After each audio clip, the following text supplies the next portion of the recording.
The majority of us, when someone comes to us feeling a pain in their heart, because they lost someone they love, because they're angry, because they're resentful, whatever it is, whatever emotion they are battling that causes them pain, we want to make it go away.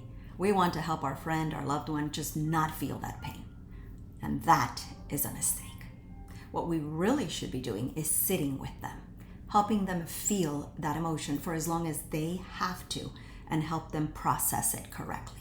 Because if we do that with people and allow them to feel the emotion, sitting with them and let them sit with their emotion, then they can talk about what they're feeling. And once they do that, it's easier to move past the emotion, get it out of the body, and continue with whatever else life throws at us and at them. But our tendency is always to make it go away. Now, why is that an incorrect tendency or an incorrect action? Because here's what happens when someone feels the pain and isn't allowed to cry it out, talk about it, express it.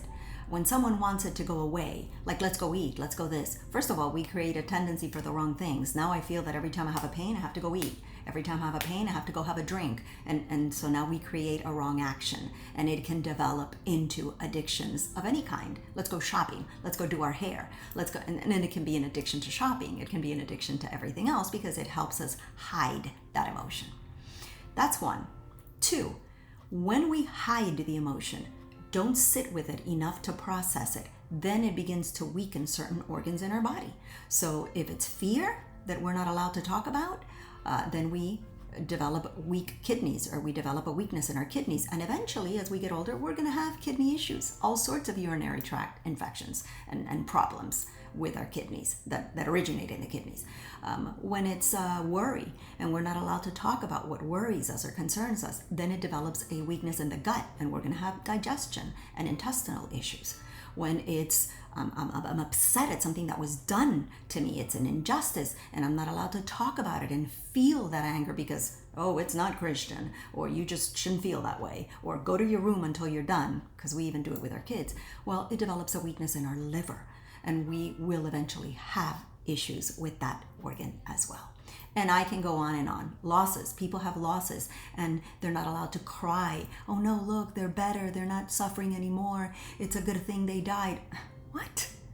Let me feel the pain. Let me sit with it as long as I have to. Because if I'm not allowed to do that, it's going to weaken my lungs, and I will eventually develop asthma and bronchitis and all sorts of lung issues as time goes by, because I learned to hide these emotions.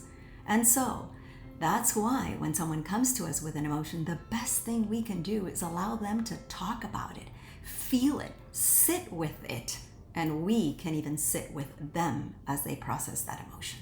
So our job is not to help them move past it and just, okay, what do we do to get it out of your system right away? Everyone processes their emotions at their own speed, at their own time.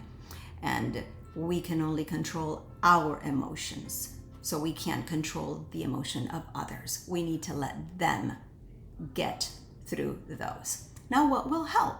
Well, the essential oils will help. Aromatherapy helps. And that's why I love these oils that Soul Naturals has, because as we use them, they don't allow our body to keep hiding emotions. They don't allow us to hide, to lie to ourselves. And so now our body can feel the emotion and can do it with more ease, try to move it out of our system.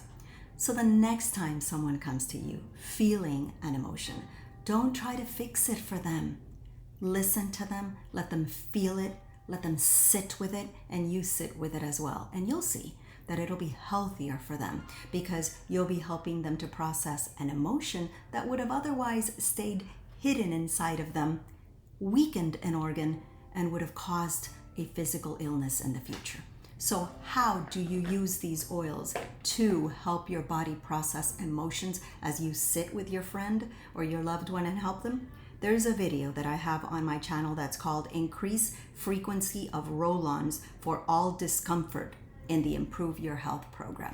Listen to it and you'll see one of the best ways to use these oils to help people work through their emotions. And then you'll be a better friend, because you'll be one that sits with your friends instead of trying to solve everything for them. And that will make them healthier in the future.